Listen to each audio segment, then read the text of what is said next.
ఈరోజు కథ బ్రహ్మరాత. అనగనగా ఒక రాజు రాణి ఉండేవారు. వారికి ఒక్కగానొక్క కూతురు. ఆ పిల్ల పేరు సుశీల. ఆమెను ఎంతో గారాబంగా పెంచారు. ఆమెకి మంచి మొగుణ్ణి చూసి పెళ్లి చెయ్యాలి కదా.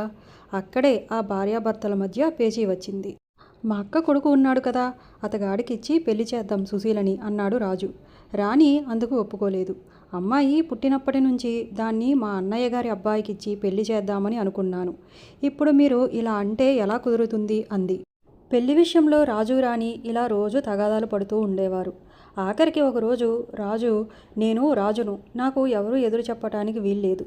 నా కూతురిని నాకు ఇష్టం వచ్చిన వాడికిచ్చి పెళ్లి చేస్తాను అని కోపంగా చెప్పేసి ఆ రాత్రే తన మేనల్లుడిని రప్పించి ఒక మేడలో దాచి ఉంచాడు. ఒక పురోహితుడిని కూడా పిలిపించి పెళ్లికి ముహూర్తం కూడా పెట్టించాడు. రాణి మాత్రం ఊరుకుంటుందా?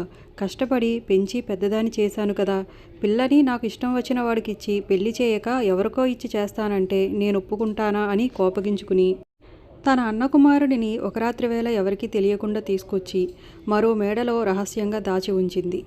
పెళ్లి కొడుకులు ఇద్దరూ చెరో మేడలో ఉండి సుశీల నా పెళ్ళం అవుతుంది అంటే నా పెళ్ళం అవుతుంది అని సంబరాలు చేసుకుంటూ ఉన్నారు.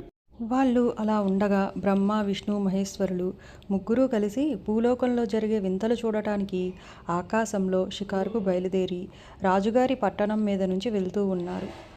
వారికి ఇద్దరు పెళ్లి కొడుకుల సంగతి తెలిసింది. ఈశ్వరుడు బ్రహ్మదేవుడి వైపు చూసి, ఏమయ్యా ఏమయ్యా బ్రహ్మయ్య, ఈ ఇద్దరు పెళ్లి కొడుకులలో ఆ పిల్ల ఎవరిని పెళ్లి చేసుకుంటుంది అని అడిగాడు. ఈ భూలోకంలో ఎవరిని చేసుకోవాలో, ఎవరికి ఎప్పుడు ఏం జరుగుతాయో ఇవన్నీ బ్రహ్మదేవుడు మనల్ని పుట్టించేటప్పుడే మన నుదుటి మీద రాసేస్తాడు. సుశీలకు కూడా అలా నుదుటి మీద రాసే ఉంటాడు కదా మరి, అందుచేతనే ఈశ్వరుడు అలా అడిగాడు. ఈ ఇద్దరిలో ఎవరికీ దక్కది పిల్ల అన్నాడు బ్రహ్మదేవుడు. అలాగనేటప్పటికీ ఈశ్వరుడికి ఆశ్చర్యం వేసింది. అలాగైతే ఈ అమ్మాయికి కాబోయే మొగుడెవరో చూపించు అని అడిగారు ఆయన. అప్పుడు బ్రహ్మదేవుడు అదే నగరంలో ఒక దున్నపోతు నెక్కిపోతున్న ఒక అవిటివాడిని చూపించి ఆ వచ్చేవాడే ఆ పిల్లకి భర్త అవుతాడు అని చెప్పి ఊరుకున్నాడు. ఈ మాటలు వినేటప్పటికీ ఈశ్వరుడికి చాలా ఆశ్చర్యం వేసింది. నవమన్మధుల్లాంటి కుర్రాళ్ళిద్దరు ఇక్కడ ఉంటే ఆఖరికి వాడికి పెళ్ళం అవుతుందా ఈ పిల్ల? అలా ఎప్పటికీ జరగకూడదు అన్నాడు.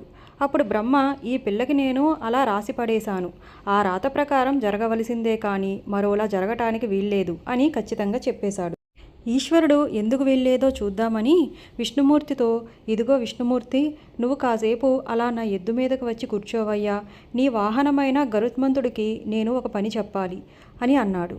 విష్ణుమూర్తి గరుత్మంతుడిని వదిలాక ఈశ్వరుడు, పక్షిరాజా చూడు, ఆ నడవలేక దున్నపోతునికి వస్తున్నాడే, అతన్ని తీసుకువెళ్ళి సప్త సముద్రాలకు అవతల ఉన్న ఒక అడవిలో దిగబెట్టిరా అన్నాడు. చెప్పిందే తడవుగా గరుత్మంతుడు నగరంలోకి వెళ్ళి ఆ కుర్రవాణ్ణి అమాంతం కాళ్లతో తన్నుకుపోయి 7 సముద్రాలకు అవతల ఉన్న ఒక అడవిలో పడేసి చక్కగా వచ్చేశాడు. ఇక ఈశ్వరుడు అంతఃపురంలో ఉన్న సుశీల ఆ నట్టడవిలో ఉన్న అవిటివాడిని ఎలా పెళ్లి చేసుకుంటుందో చూద్దామని బ్రహ్మదేవుడి వైపు వేలాకోలంగా ఒక చూపు చూశాడు. పిల్లికి చెలగాటమైతే ఎరుకకి ప్రాణ సంకటం అన్నట్లు ఆ అవిటివాడికి లేనిపోని కష్టం వచ్చిపడింది. ఊర్లో ఉన్నప్పుడు ఇంటింటికి వెళ్ళి బిచ్చం ఎత్తుకుని పొట్టపోసుకునేవాడు. ఇంకా ఈ అడవిలోకి వాడికి అన్నం పెట్టేవారెవరు? ఆ పక్షి తీసుకొచ్చి అడవిలో పడేసి తనని దిక్కులేని పక్షిని చేసి పోయినందుకు వాడు గోల పెట్టాడు. పొద్దెక్కిన కొద్దీ వాడికి ఆకలి బాధ ఎక్కువైంది. అయ్యో దేవుడా, నా గతేం కాను అని విష్ణుమూర్తికి మొరపెట్టుకున్నాడు. ఆ దేవుడికి వాడి ఏడుపు వినపడి జాలి వేసి, గరుత్మంతుడితో, పాపం అతనికి ఆకలి వేస్తుంది, తినుబండారాలు ఏవైనా పట్టుకెళ్ళి వాడి ముందర పడేసిరా అని ఆజ్ఞాపించారు. గరుత్మంతుడు విష్ణుమూర్తి ఆజ్ఞ ప్రకారం బయలుదేరి ఎక్కడైనా తినుబండారాలు ఏమైనా కనపడతాయేమోనని చుట్టూ చూశాడు. అప్పుడు అతనికి రాణిగారి అంతఃపురంలో కావిడి ఒకటి కనిపించింది. ఆ కావిడి వద్ద వాలేటప్పటికీ అందులో నుంచి పిండి వంటల వాసన కొట్టాయి. గరుత్మంతుడు కావిడిని ఎత్తుకుపోయి 7 సముద్రాలు దాటి అడవిలో అవిటివాడి ముందు పడేసి కడుపు నిండా తిను అని చెప్పి రివ్వున ఎగిరి వచ్చి బ్రహ్మ విష్ణు మహేశ్వరుల వద్ద వాలింది. ఆ అవిటివాడు భోజనం తిందామని దేక్కుంటూ వచ్చి ఆ గంప మూత తెరిచాడు. అందులో నుంచి ఒక అమ్మాయి లేచి నిలబడి తన చేతిలో ఉన్న పూలదండని అతని మెడలో వేసేసింది. వాడు నిర్గంతపోయి చూస్తుంటే దోసిళ్లతో తలంబ్రాలు తీసి వాడి నెత్తిమీద పోసేసింది. వాడు ఆశ్చర్యాన్ని ఆపుకోలేక ఆ పెళ్లికూతురిని, నువ్వు చూస్తే ఒక అందమైన రాజకుమార్తెలా ఉన్నావు, నేను పూటకి గడవలేని అవిటివాడిని, నన్ను నువ్వు ఇలా పెళ్లాడటం ఏమిటి అని అడిగాడు. పెళ్లికూతురు తన కథ ఇలా చెప్పింది.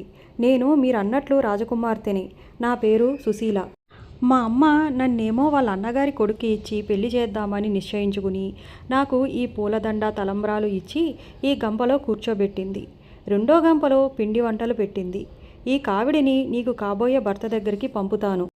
అతడు మూత తెరవడంతోటే అతనిని వరించమని చెప్పి వెళ్ళింది.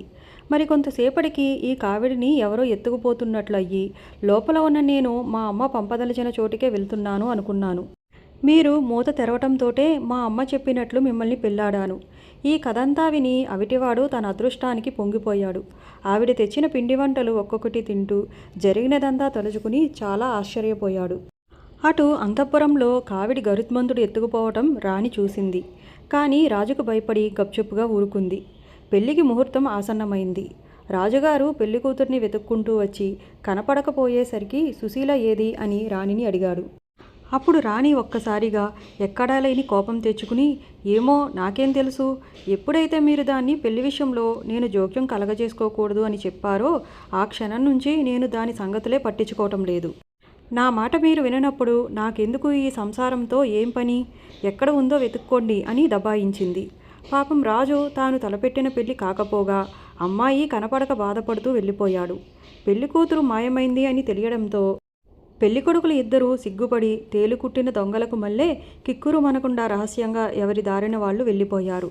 వాళ్ళు తెల్లమొహాలు వేసుకుపోతుంటే ఈశ్వరుడు చూసి, ఏమయ్యా బ్రహ్మయ్య, ఆఖరికి ఆ పిల్ల వీళ్ళల్లో ఒక్కడికి దక్కలేదన్నమాట అని అన్నాడు. ఎందుకు దక్కుతుంది? నేను చెప్పానుగా, ఆ పిల్ల ఆ విటివాడిని పెళ్లి చేసుకుని 7 సముద్రాల అవతల అడవిలో వాడితో కబుర్లు చెబుతూ ఉంది అని బ్రహ్మదేవుడు చిరునవ్వుతో చెప్పాడు. ఈశ్వరుడు ఆ మాట నమ్మక, ఏది అక్కడికి పోయి చూద్దామన్నారు. అప్పుడు వాళ్ళ ముగ్గురు బ్రాహ్మణ వేషాలు వేసుకుని 7 సముద్రాలకు అవతల అడవిలోకి వెళ్ళి ఆ పెళ్లి కూతురిని పెళ్లి కొడుకుని చూశారు.